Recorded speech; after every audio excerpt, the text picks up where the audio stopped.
দেশের যশোরে অভয়নগরে কৃষক দলনেতা হত্যার জেরে 18টি বাড়ি ঘরে অগ্নিসংযোগ, লুটপাটের ঘটনা ঘটেছে। আগুনে পুড়ে গিয়েছে নিরীহ সনাতন ধর্মাবলম্বী 13টি পরিবারের সর্বস্ব। তাদের দাবি, কোনো কারণ ছাড়াই তাদের উপর নির্যাতন চালানো হচ্ছে। পুলিশ বলছে তারা ঘটনার সঙ্গে জড়িতদের শনাক্তের চেষ্টা করছে। এই ঘটনায় প্রয়োজনীয় আইনানুগ ব্যবস্থাও গ্রহণ করা হবে বলে জানিয়েছে পুলিশ প্রশাসন।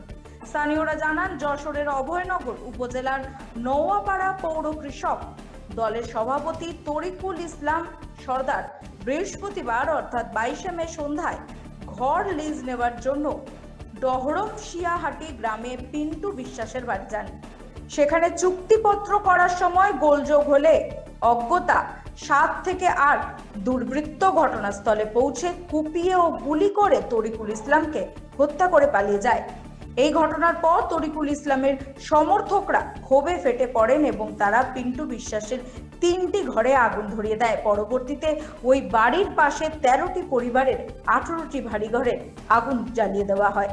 ক্ষতিগ্রস্তরা জানান, অজ্ঞাত লোকজন দল বেঁধে এসে তাদের বাড়িতে ভাঙচুর লুটপাট চালায়। ভয়ে তারা বাড়ি থেকে বেরিয়ে যান। এরপর দূর থেকে দেখতে পান তাদের বাড়ি ঘরে আগুন জ্বলছে। সকালে বাড়ি ফিরে দেখেন ধানের গোলা, বসত ঘর, রান্নাঘর, গোয়াল ঘর, টিভি, ফ্রিজ, মোটরসাইকেল, বাইসাইকেল পুড়ে ছাই হয়ে গেছে। ক্ষতিগ্রস্ত চন্ডিকা বিশ্বাস জানান, তাদের 2টি বাড়ি পুড়ে গেছে। পোড়া বাড়ির মেঝেতে শয্যাশায়ী আছেন তার শাশুড়ি। বাড়িতে কোনো পুরুষ লোকজন নেই বলে তিনি জানান। যশোরের অভয়নগর থানার ওসি আব্দুল আলিম জানান, তরিকুল হত্যাকে কেন্দ্র করে কিছু বাড়িতে অগ্নিসংযোগের ঘটনা ঘটেছে। গত রাতেই পুলিশ ও ফায়ার সার্ভিসের সদস্যরা আগুন নিয়ন্ত্রণ করেন। তিনি আরো জানান, ঘটনার সঙ্গে জড়িতদের শনাক্তের চেষ্টা চলছে এবং ঘটনায় প্রয়োজনীয় আইনানুগ ব্যবস্থাও গ্রহণ করা হবে।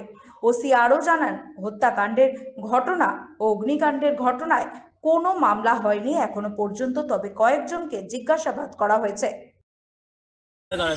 কয়জন মানুষ বাস নিয়ে আসে আগে আমার এই জায়গাটা বাড়ি নিয়ে এবার বলতেছে বাড়ির মালিক কই।